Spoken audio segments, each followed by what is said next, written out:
Welcome, everyone. Thank you so much for joining us for Spirecast. I'm Dave Stone, coming to you live from Louisville, Kentucky, and sitting in a Southeast Christian office, and excited to be here with you all. I'm especially excited because the Spirecasts have gone on to have a life of their own. This is the 11th episode. If you haven't seen some of the ones in the past, they're all very practical information. They share some of the best ministry ideas, and they show how each one of us as Christian leaders can actually put those things into practice and take action steps. And that's what today is all about. So I'm excited. If you have not watched some of those in the past, I want you to know that they are on demand. All you have to do is go to the Spire app, and you can cherry pick some of those ones that you'd like to watch from the past. But I'm especially excited today because Jeff Walling is going to be joining us along with Dallas Jenkins.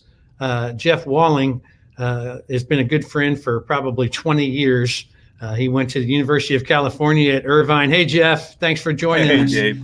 It's good to be with you, man. Great to have you. He works at Pepperdine University. He's the head of the Youth Leadership Initiative. But more importantly today than all of his experience at Pepperdine and in located ministry is the fact that he has done an extensive amount of work in storytelling. And that's one of the things that we want to talk about today. He got his degree in speech and communications. He got a doctor. He got his master's degree from Pepperdine. He's also received an honorary doctorate from Hope University. But what I love about Jeff is when he opens his mouth, you are compelled to lean in and to listen because he is an effective storyteller.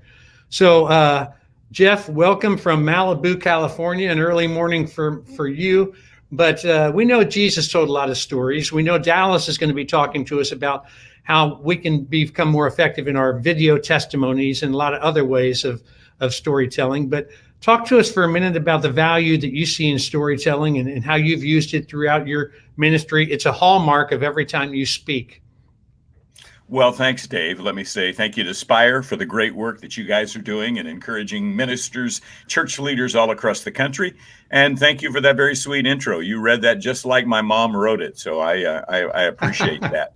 And as far as stories go, you know, Jesus could have chosen any manner of teaching, but he chose stories. This fall, I will be teaching here at Pepperdine, of course, for freshmen on storytelling that will use Jesus's parables. Now, think about this.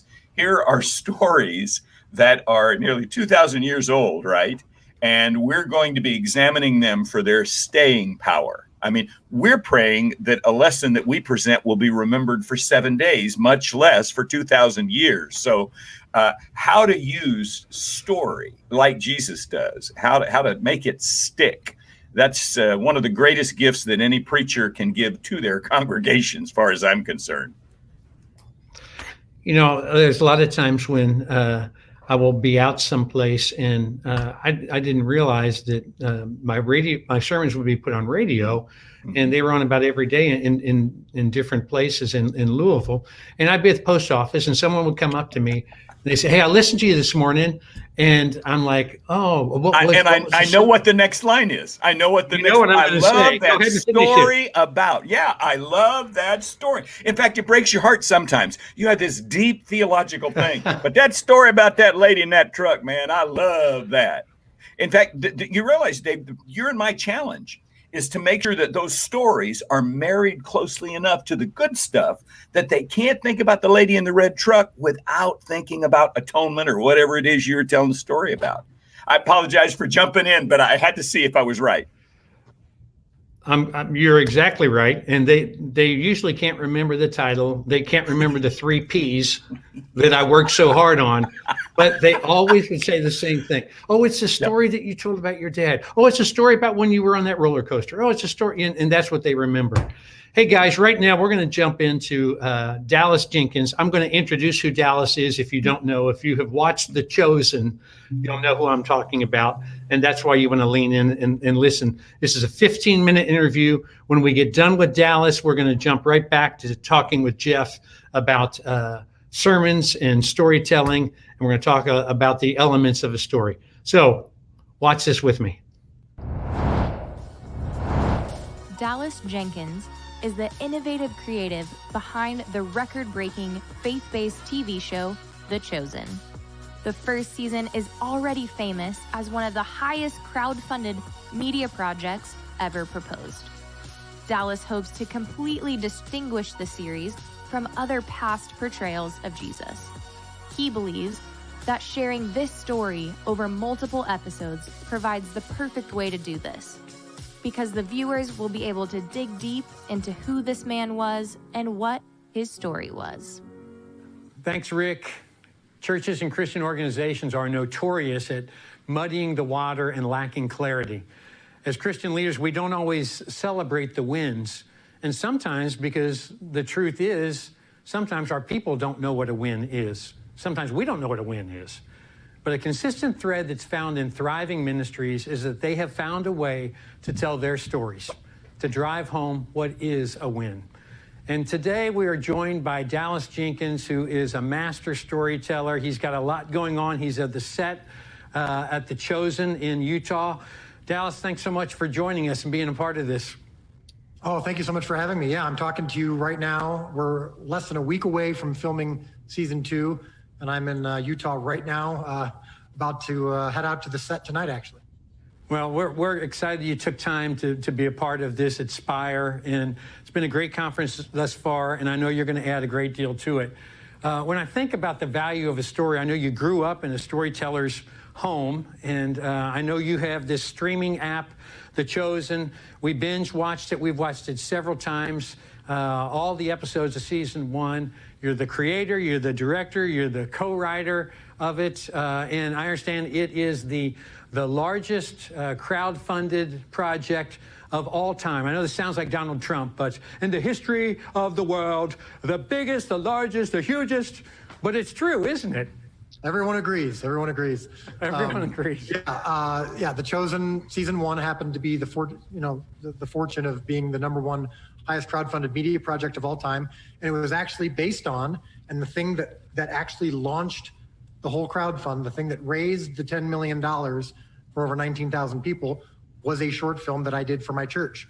And I was actually working for a church at the time when this whole thing was conceived. So that's why I'm excited to talk to leaders, because I've actually sat in those very seats before, hearing others share their wisdom, or hopefully wisdom, about storytelling and how to maximize what we're doing at our churches. And Dallas, I want to say to everyone that if you haven't seen The Chosen, get the streaming app and watch it. But what's significant is it is the deepest and greatest character development that I've ever seen of the disciples and of Jesus, and the development of the humor of Jesus. So talk to us. How did you cut your teeth on learning how to tell stories? Well, as you mentioned earlier, I grew up in a storytelling household. My father is Jerry Jenkins, who wrote the Left Behind books, which is what most people know him for, but he's written, he's about to write his 200th book here in the next year or two. So he's pretty prolific. So I was always raised in that environment. And what's interesting about it is I was raised in churches where my dad was kind of the breath of fresh air of storytelling, because I grew up in pretty conservative, fundamentalist churches, and not known typically for media, not known for enjoyable storytelling. And my dad, I remember just always growing up, whenever my dad would be asked to speak or share, he was always really honored as like the resident storyteller.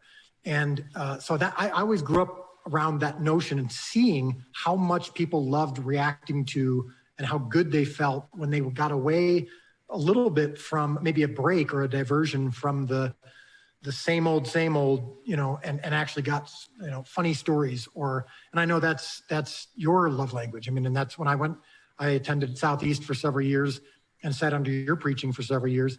And storytelling was, I would say a extraordinarily key part of your preaching as well.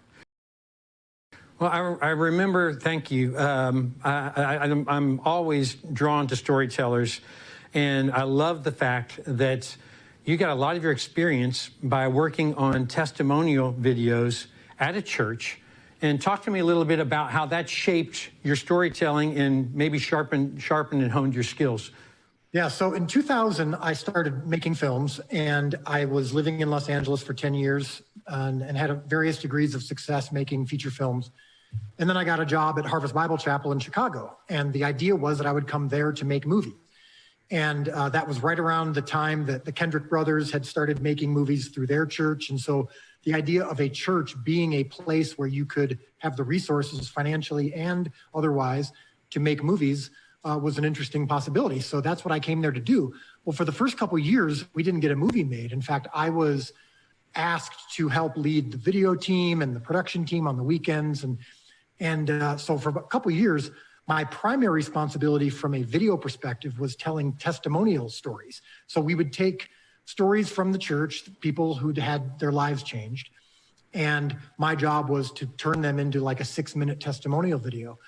And that was when I was thinking to myself, well, this is really not what I signed on for. This is a step down from making movies. Now I'm just doing these little videos. And I'd never done videos before.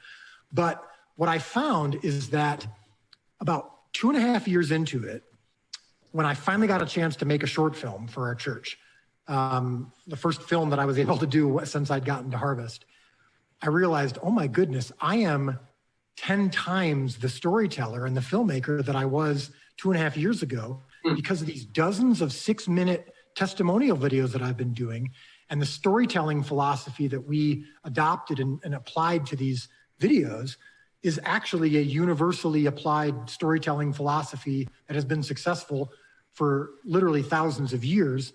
It just hasn't been put into these words before. And I don't know if you were going to ask me. Yeah, so tell me that, because that's what I think is so important for people of churches of all sizes, and everyone can relate to. You have basically a formula that you use that I think is transferable to every one of us in ministry.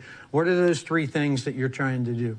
Yeah, so the storytelling structure / philosophy that we used was I was, but God, and now. So every one of us has that story in our real life, and it also coincidentally makes for a perfect storytelling structure. So these testimonial videos, the first 2 minutes or so, need to have a strong I was struggling. And we took our time to set up what that person's individual struggle was, whether it was alcoholism or a struggle with pornography or a struggle with pride, whatever it was, that person, who they were before God intruded into their lives in the best way possible. We took the time to get that right. Then there's the but God. So I was, an alcoholic, but God in this moment, there's always this, we called it the but God moment, which is when God did something where they were typically, it was at their lowest point and got up through the form of a friend or a family member or something they saw in a sermon or whatever it was, something God used to shake them. And then, so we take our time in that moment, of course. Then there's the and now. And the and now is who I am, and that's different from who I was because of the but God. And so we didn't actually do a testimonial video unless all 3 of those elements were present and easy to communicate. And so when you think about it, that follows essentially the 3-act structure that Aristotle talked about, so long ago. And any good movie that you see, in fact, now that I'm doing The Chosen, we follow that structure of making sure that and that's what I think people are responding to. For example, just in episode 1 of The Chosen alone, we introduce you to the disciples before their but God moment. And because we take the time with the I was moment, it makes the but God moment that much more impactful. And so that's that philosophy that I applied to those testimonial videos, something simple for my church, ended up making The Chosen significantly better than if I hadn't have cut my teeth on those videos. Yeah, and to think about the impact that something like The Chosen is having, over 1 million Facebook followers, people who are not Christ followers are being turned on to it. And I think that same principle you said even plays out in the music world. I mean, we have a lot of people who are in worship ministry, and don't you see that playing out, those same three principles in songs? Yeah, I shared that with you when we had dinner a few months ago. I started noticing it in some of the more impactful worship bands and groups like For King Country and Hillsong United, where if you think about it, we started to also apply this even just to the worship set at our church in general. So when you're choosing, let's say, 5 songs for the worship set, and you want by the end of that worship set to have the congregation at a certain place spiritually and being ready for the sermon or whatever, I started noticing songs and worship sets were more impactful when they were following that structure. So you'll see a really good song doesn't just start with the chorus or start with the big climax. You know, it gives you typically the first verse, even musically, even when there's not lyrics, musically, it'll kind of get your mind right. There's usually a gathering moment. You know, the first song of a good worship set is oftentimes a gathering song. It's let's get our hearts right. Let's be prepared for what we're about to listen to or what we're about to sing. That's really going to go vertical. But let's first kind of get our minds right, get our hearts right. But this idea of this before, this, you know, a good song starts with kind of laying the groundwork. And then we usually in the chorus introduce the God moment, you know, the whether it's an expression to God of how great and awesome he is, or it's a lyric that's about something that God has done for us. God is faithful. God is present. Whatever that is, God gives us joy. And then there's that, of course, the final part of the song, the and now, which is we now are you know, surrendered to God. Whatever that is, when it follows that 3-act structure, it's that much more impactful. Yeah, I love the way it just has an incredible carryover. Now, we've got a lot of people who are listening who want to improve their storytelling. Maybe they're a good storyteller, they want to be a great storyteller. Maybe they're mediocre at it and they want to get a whole lot better. What are some lessons that you could share? We only have time for a couple of quick questions, so I want to make certain I get this answered. What are some little things that you see that could improve someone on their storytelling or setting things up even in a sermon, in a story? Well, I think when you recognize, if you're a speaker or a preacher or a worship leader, I can guarantee you that you remember moments when you have said, let me tell you a story.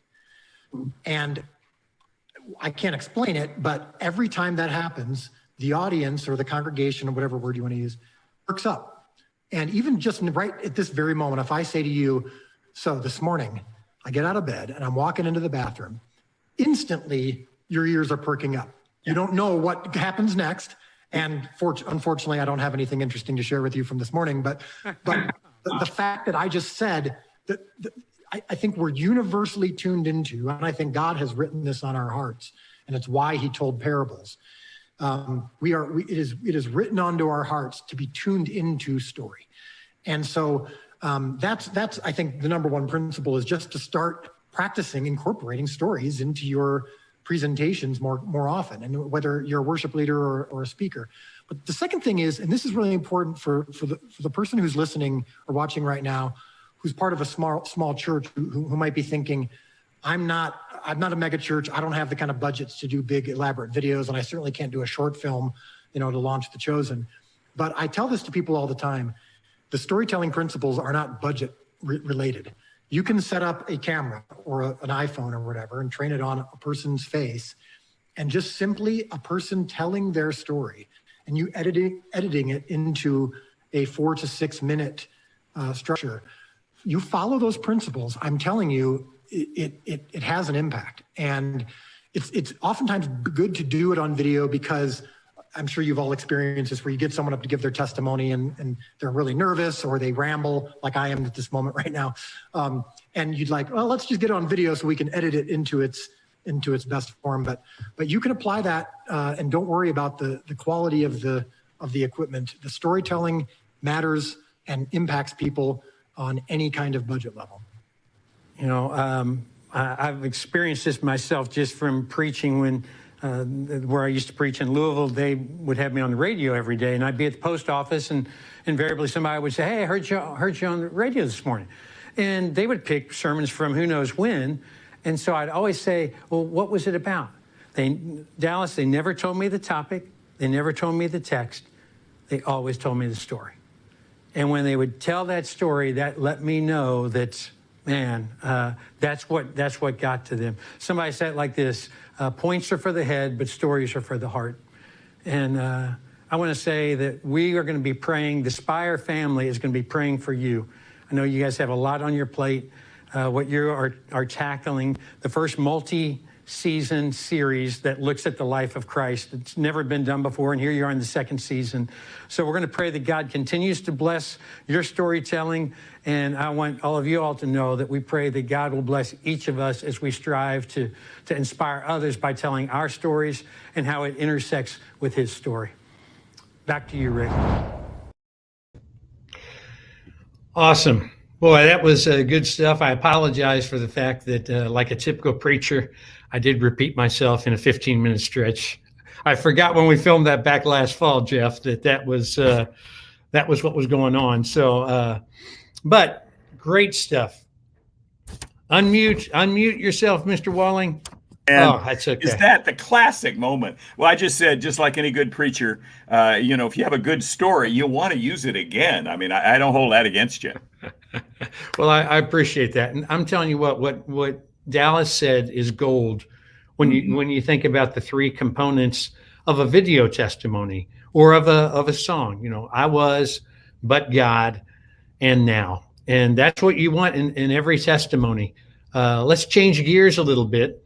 And let's also remind everyone that you can watch this on demand again. So if you have people on your staff or if you have a friend in Christian leadership or ministry, they can go to the Spire app. They can watch this back, but you're getting to see it live. So Jeff, putting you on the spot, tell me what some of the elements are of a story that are so important that we make certain to have when we're telling the story in any verbal presentation.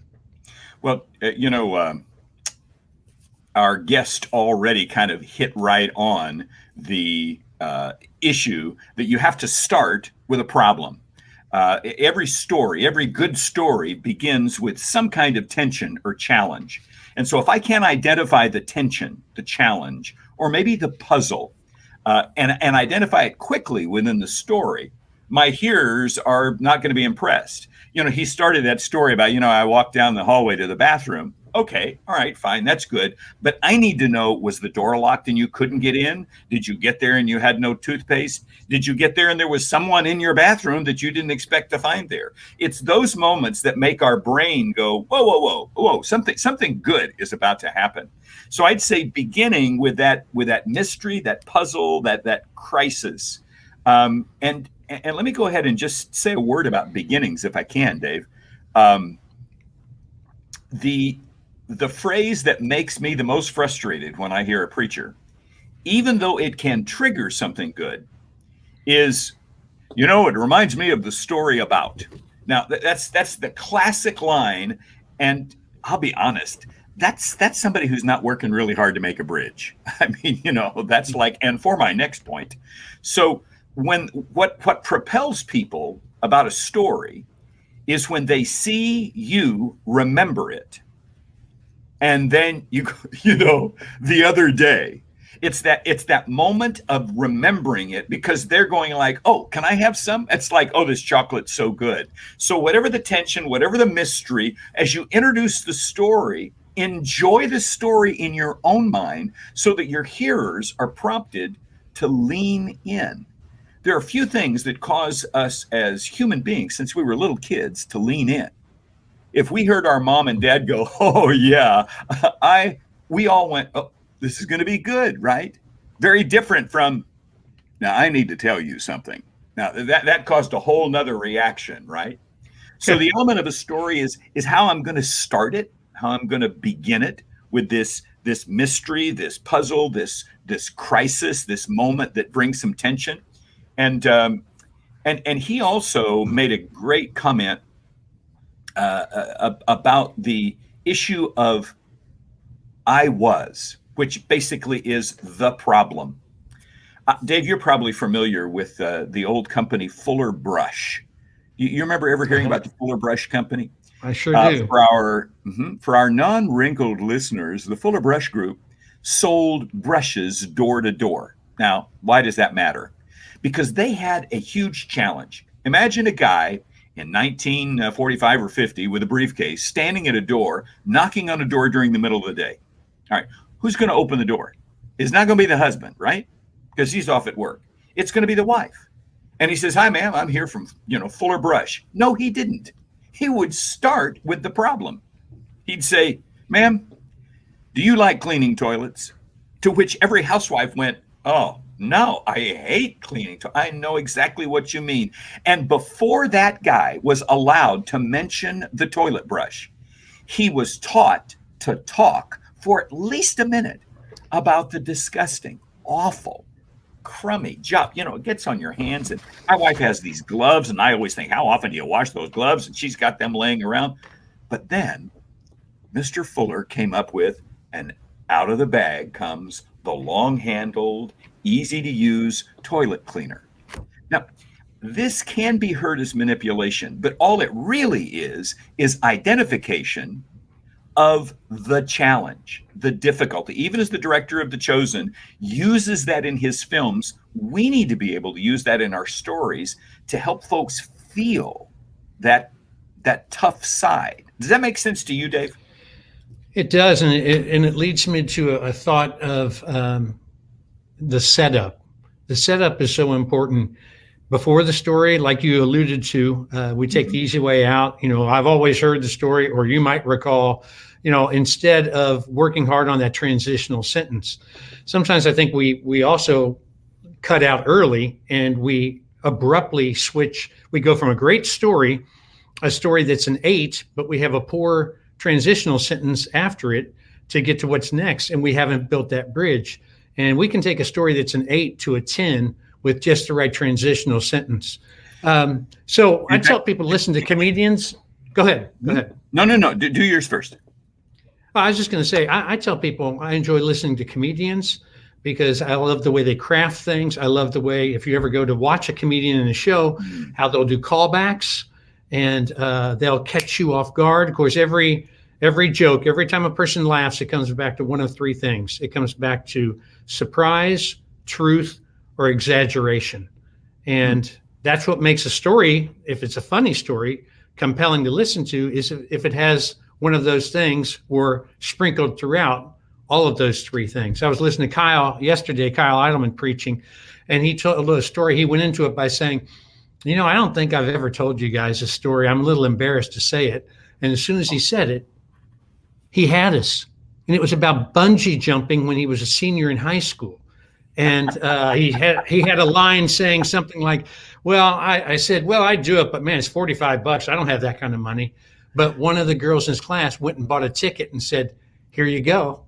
In other words, it's time to put up or shut up. And right. So that's a good example of where truth is the humor. And then, of course, then he exaggerated through the rest of what happened. And it was very compelling. And he made a great application with it and even a callback later. Jeff, I cut you off. You started to say something. Well, you just, of course, as a great storyteller and a great preacher, you put your finger on the 2 spots. The most dangerous part of a plane ride, right? There's 2 most dangerous parts, the takeoff and the landing. Very, very seldom does anything happen in between. The 2 most dangerous parts of telling a story for a preacher, and the most important parts for any communicator, is the takeoff and the landing. Now, we've talked a little bit about the takeoff, about getting into the story. And I'm going to sneak in one thing here, Dave. You talked about a story like an 8, like a 10. That's somebody who's thought a lot about stories. Most of us would say, that was a good story, or that wasn't a very good story. Choosing the right story, picking the right illustration. That's part of that takeoff. But even with a story that maybe doesn't fit exactly as you'd like, if you help that takeoff go well, and then if you land it well, and I said before, for me, landing is this. Well, first off, you're going to pray about it, but landing is, I want the story and the application to be so connected, to be so wed together. And here's a Man, here's a simple technique from theater that I think can help folks. There's what's called the drop after stories, especially in sermons. So I went there, and finally she said, "Oh no, those were just peanut M&Ms. I sucked all the chocolate off them." Ha ha ha ha! Right, and everybody laughs. Now there's a throwaway story like that, but just taking that last line, I sucked all the chocolate off them. What do you do next? What do you do physically? If this is a key story, and by the way, I encourage you to make every story a key story, a use story, not just a, "oh, I got you to laugh" story. What you want to do is take the wonderful attention that is right there and not let go.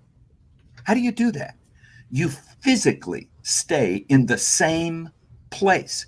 If I'm telling this story and I get to this moment and I say, and this is what the guy did when he got out of that car. He went around there and he hugged his son.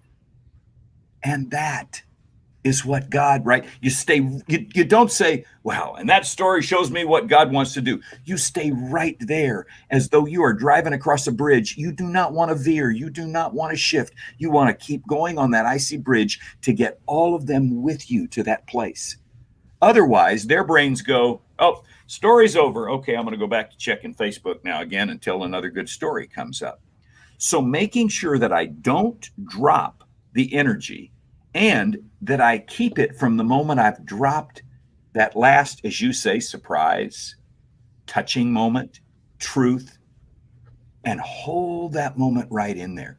If you can do the takeoff and the landing, if you can get those two well, there's much more in between, but those are the two key moments for me.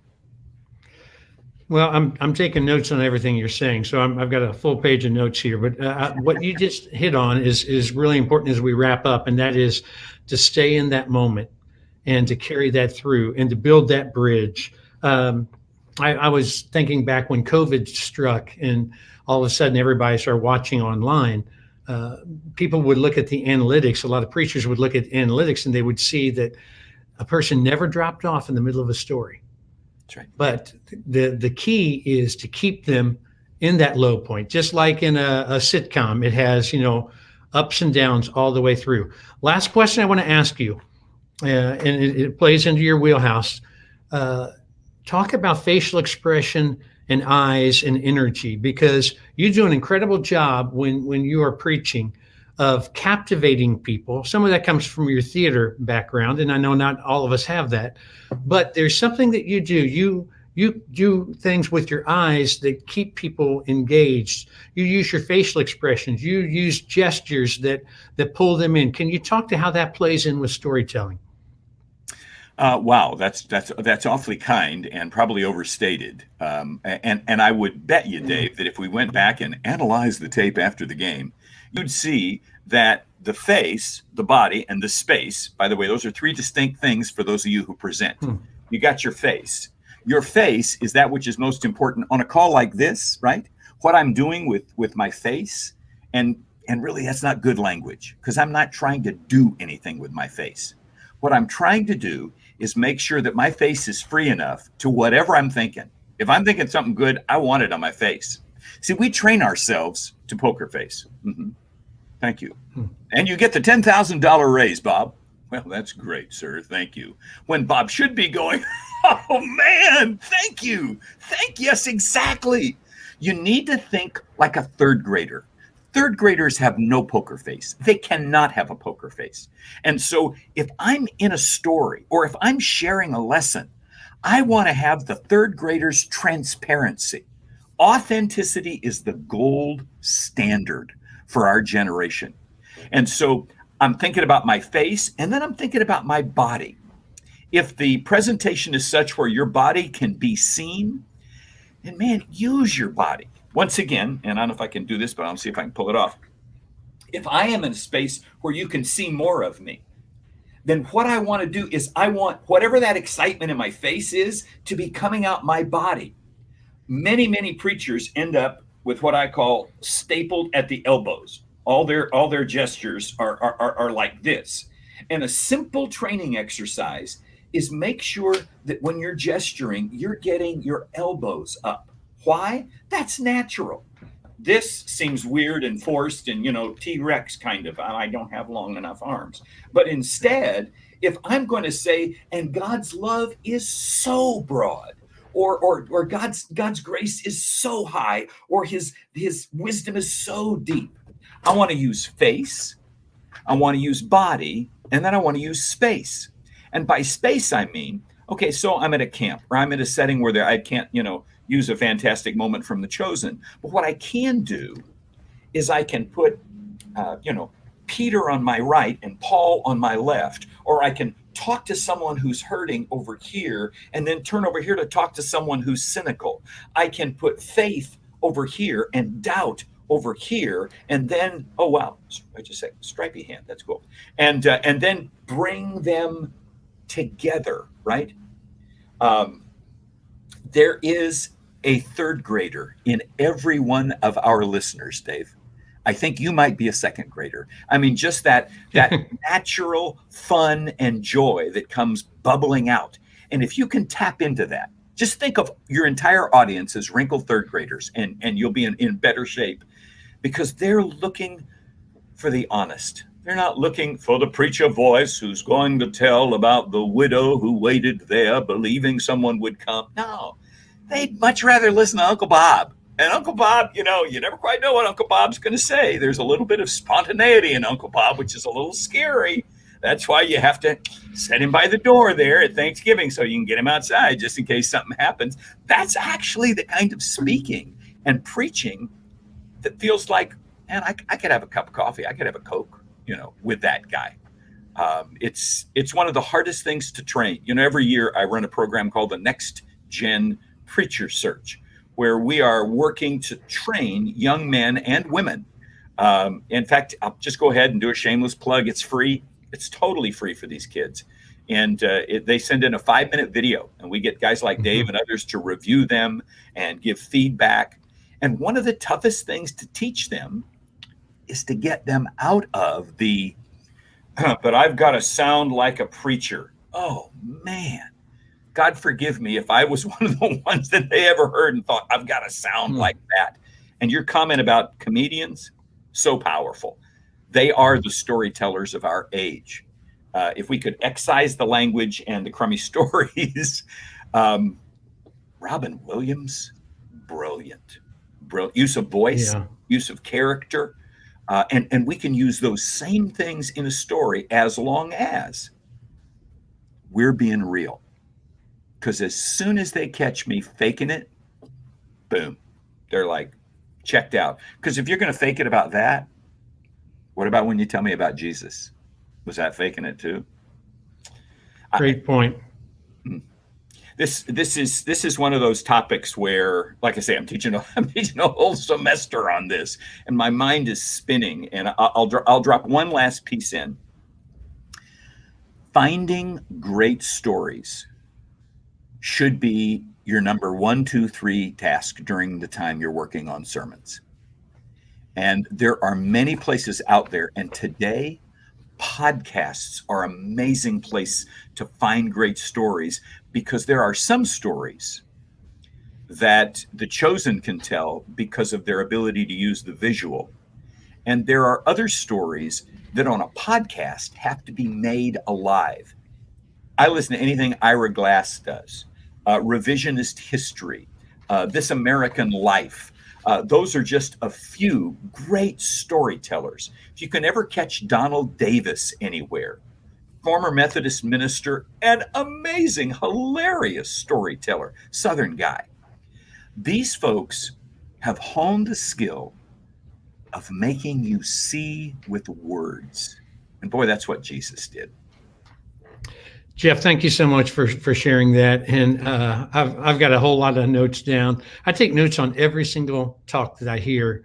And that's where I get a lot of my great stories, is because if I hear a great story from someone else, I can share that and wait for the perfect fit for it. So I love the things you share. Thanks for saying those names for us to look up on podcasts. Lots of times if I'm mowing the lawn or doing something, I'll just jot down what the time was, 31, 22, and then I'll go back to it.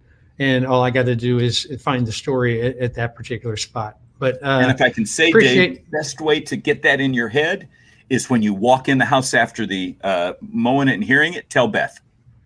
The quicker you can tell a story, the more it becomes yours. Now, I'm not talking about stealing the story. You can still say, man, I heard this thing on, but repeating it quickly. Dave, you do a great job of handling these interviews and kind of staying in control. And I appreciate I don't know about that. Hey, Bob Russell I watched him all week long. Yeah. He would tell a story. He would try a story out with the leadership team on Monday morning. Then we'd go to the worship team meeting. He'd try it again. Then we'd be in a preaching meeting on Thursday. He'd try it again. And then he would practice it 3 times out loud on Saturday morning. And then he'd be ready to tell it because he practiced it 7 times. He'd sharpened, honed, and refined it. So thank you all for joining us. I want to make certain that you're aware the 2021 Spire Conference is going to be taking place September 14th through the 16th. The rates increase on April the 1st. So please download the Spire app. Go to spireconference.network. That's the easiest way to sign up. Our first one was in Orlando. Last year, we had to do it online. This year, we're at the Gaylord Hotel Conference Center in Nashville. It is unbelievable. I was there 3 weeks ago, and I've never seen a larger water park. I have never seen greater facilities. It's going to be a party. It's going to be incredible. If you can come with your team, bring your team. If you can't bring your team, come by yourself, but make certain that you're a part of it. They've got some great speakers, Carrie Newhoff, Judd Wilhite, Katie Cole, Dave Clayton is coming. After Easter, they're announcing 2 other, I don't want to say big name, sounds terrible, but 2 other awesome speakers just like those others that they're going to be announcing after Easter. So hope that you can be a part of it. Thanks for joining us for Spirecast episode 11. Hope to see you again on one of these or live in Nashville, Tennessee, September 14th to 16th. Thanks to Jeff. Thanks to Dallas Jenkins. God bless you in your ministry. Thanks, Dave.